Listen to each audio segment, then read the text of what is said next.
Mason Mount potentially coming to Arsenal. Yes, people, why football? And reports have come out from Charles Watts, a respected journalist around Arsenal Football Club, that Arsenal are looking at Mason Mount ahead of this summer. So what do you lot think about this transfer? I'd like to hear down below your thoughts and feelings. My feelings are, I quite like it actually. I think this would be a really good transfer for Arsenal. I'm going to give some reasons why I believe so. First of all, Mason Mount's contract runs out in 2025. We know Todd Bowley at Chelsea has invested a lot of money, let's be completely honest. And Mason Mount doesn't seem to be in their plans. He could actually be looking to go. They need to recoup some of the money somehow, some way, especially with the fact that they're going to miss Champions League football and potentially European football in general for Chelsea, meaning they're going to have to make money back one way or another, or FFP will not allow them. So, how do they make money back? They need to sell some of their talents. Mason Mount, who knows if he's going to have a contract extension. If not, his contract is set to expire in the summer of 2025, which is still quite far away, let's be honest. But Chelsea looking to offload him, which means you can get him on a cut deal. Now, the player himself, it's undeniable that he has had a bit of a fall off, especially recently with Chelsea. But one thing about Mason Mount is, right, he's not a lazy player. Like, you could talk about players having a fall off, such as Dele Alli, for example. But Dele Alli was a lazy player. It showed throughout the documentary. Even Jose Mourinho was calling him out. And that's what led to his decline.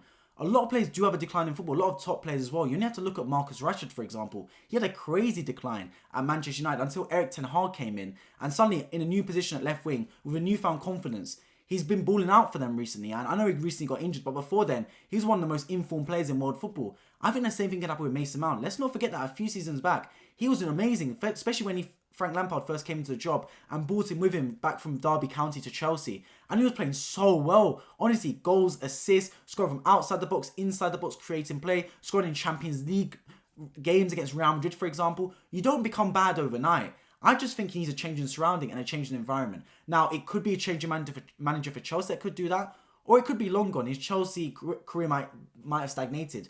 But another career, a change in environment, maybe an Arsenal or Liverpool also been circling around, could do good for him. And I think Mason Mount will be that type of player that we can bring off the bench, maybe instead of Ødegaard some games, and he still have a good impact for this football club. He suits the Arsenal play style, I think, as well. He's around that football type of play style, likes to get the ball on the ground, play beautiful football. He's shown that he can press at times as well. He's not going to be a stagnant player that just stands around and is lazy. I can see it as a good potential signing for Arsenal, to be completely honest. I'd love to hear your thoughts on that as well, anyone potentially watching. It also does correlate with potential outgoings for Arsenal. I'm hearing reports that Emile Smith-Rowe could be shipped out, and I'd not be surprised.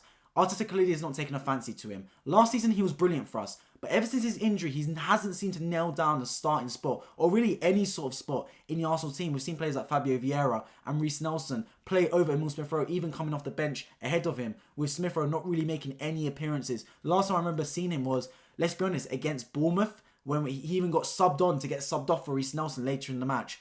So something's not quite right there. Now, I understand Smith-Rowe doesn't suit Arteta's play style. I think that's crystal clear. Arteta likes his wingers to be touch tight, with chalk on their boots, running the lines, keep the width. So Martin Insaka's done exactly that.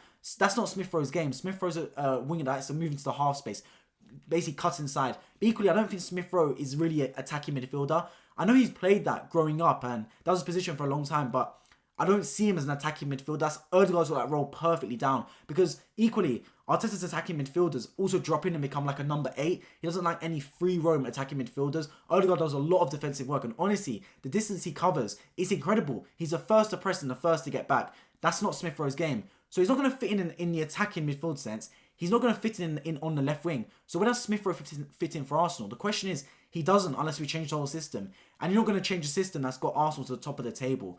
So I can see Smith-Rowe going. Now, with Smith-Rowe going, that leaves a void because Arsenal's squad is already thin. I mean, that's crystal clear. When you're top of the table but get knocked out of all the cup competitions, it's because your squad is not quite good enough to compete in all these competitions. You just have to look at Man City, who've got an incredible squad. They're able to fight in the Premier League, but equally fight in Europe, fight in the FA Cup as well. They're in the FA Cup final, for example.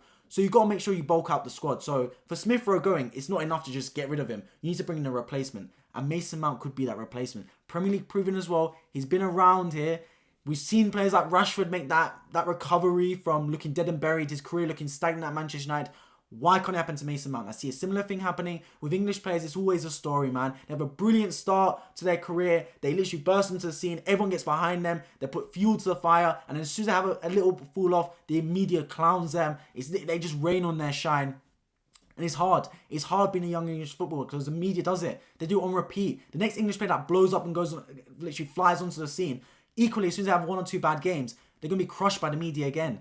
It's one of those things, man. So if you're looking at it for Mason Mount, he needs a bit of a change of scenery for me. And Arsenal, Arteta could provide that. I think it'd be genuinely a really good signing. For the rest of our summer window, I'd like to see what we have in store. For me, I think it's crystal clear Arsenal need a backup centre-back instead of Rob Holding. Because as soon as Saliba goes out and Rob Holding comes in, the drop-off is clear. When Arsenal were missing Jesus and missing Partey for a few games, the drop-off wasn't as bad as this. We were still getting results. This has been catastrophic. So Arsenal need a backup centre-back. For me, also, the midfield needs a complete overhaul. Caicedo and Declan Rice for me. Both of those players. Caicedo is a sitting midfielder and Declan Rice is a box-to-box. And equally, we need a winger for me. A player like Rafael Leao. Now, you might be saying that's too much to ask for as an Arsenal fan.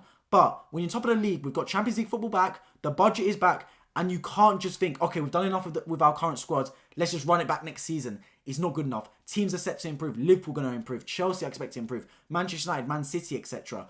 Newcastle as well with Champions League football and their owners. They're set to improve as well. So we're going to need to also fund. And we're going to need to buy players while we've got the Champions League football. While we're an attractive destination for players. Bring in these top players and fight again for the Premier League. Fight for Champions League next season, etc. So for me, if I'm Arsenal, I'm really excited to see what comes. Obviously, we're still looking for the rest of the season to see where we finish. I've got hopes of winning the league, but after recent results, it's looking less and less likely. But who knows, man. Regardless, it will still be a great achievement. I'm not going to necessarily say it's going to be a brilliant season because I know at the start of the season, everyone expected top 4, but expectations change throughout the season. I mean, Liverpool fans were expecting them to win the league.